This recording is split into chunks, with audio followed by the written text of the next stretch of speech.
Prime minister Srikanth. Yes, Jantar Mantar దగ్గర నిరసనలు వెల్లువెత్తుతున్నాయి.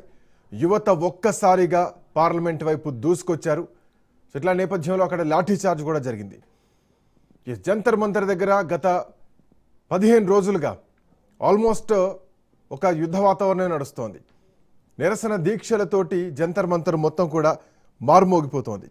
సో ఇట్లా నేపథ్యంలో ఈరోజు పార్లమెంట్ ముట్టడి నేపథ్యంలో ఉదయమే అక్కడటువంటి యువత మొత్తం కూడా నిరుద్యోగులంతా కూడా పార్లమెంట్ వైపు పరుగులుగా బయలుదేరినటువంటి క్రమంలోనే పోలీసులు లాఠీచార్జ్ చేయడం జరిగింది.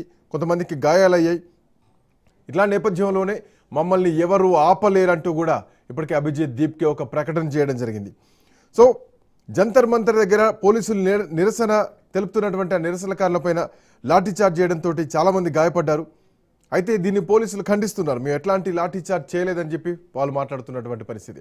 మరోవైపు సుమారు 30 నుంచి 35 వేల మంది నిరసనకారులు జంతర్ మంతర్ నుండి పార్లమెంట్ వైపు అడుగులు వేశారు. వాళ్ళందరినీ కూడా పోలీసులు బ్యారికేడ్లు పెట్టి అడ్డుకున్నారు. బట్ బ్యారికేడ్లతో అడ్డుకున్నా కానీ ఆ యువత అంతా కూడా అక్కడటువంటి పోలీస్ స్టేషన్కు చేరుకున్నారు.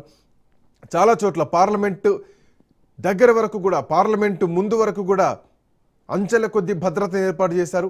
ఎక్కడ కూడా పార్లమెంటు వైపు రాకుండా, ఎట్లాంటి నిరసన కార్యక్రమాలు లేకుండా పోలీసులు అయితే ఇప్పటికే భారీ సంఖ్యలో అటు ఢిల్లీ పోలీస్ కానీ, ఆర్పీఎఫ్ సిబ్బంది కానీ అందరూ కూడా అక్కడికి చేరుకోవడం జరిగింది. అయితే ఈ మార్చుకు అనుమతి లేదంటూ కూడా పోలీసులు చెప్తున్నారు. ఇది ఇట్లా ఉంటే అభిజిత్ దీప్కే మాట్లాడుతున్నారు. మమ్మల్ని ఖచ్చితంగా ఎవరు ఆపలేరు, మమ్మల్ని ఆపేటువంటి పరిస్థితి లేదు, పార్లమెంట్ మార్చు పూర్తిగా శాంతియుతంగా జరుగుతుందంటూ కూడా అన్నారు. సో ఇట్లా నేపథ్యంలో అటు సోనం వాంగ్చుక్ కూడా తన దీక్షను విరమించారు. 23 రోజుల దీక్ష చేస్తున్నటువంటి సోనం వాంగ్చుక్ తన దీక్షను విరమించడానికి 3 షరతులు పెట్టారు. మొదటిది, విద్యా వ్యవస్థతో పాటు పేపర్ లీక్లకు ఉన్నటువంటి వాళ్లకు దానికి బాధ్యత వహించాలి. రెండవది, కాక్రోచ్ జనతా పార్టీ ప్రతినిధి బృందాన్ని పార్లమెంట్ సందర్శించడానికి అనుమతించాలి.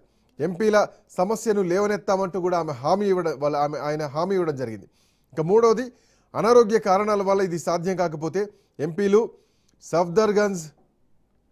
సఫ్దర్జంగ్ హాస్పిటల్కు వచ్చి ఈ హామీ ఇవ్వాలంటూ కూడా ఆయన కీలకమైనటువంటి డిమాండ్లు పెట్టడం జరిగింది.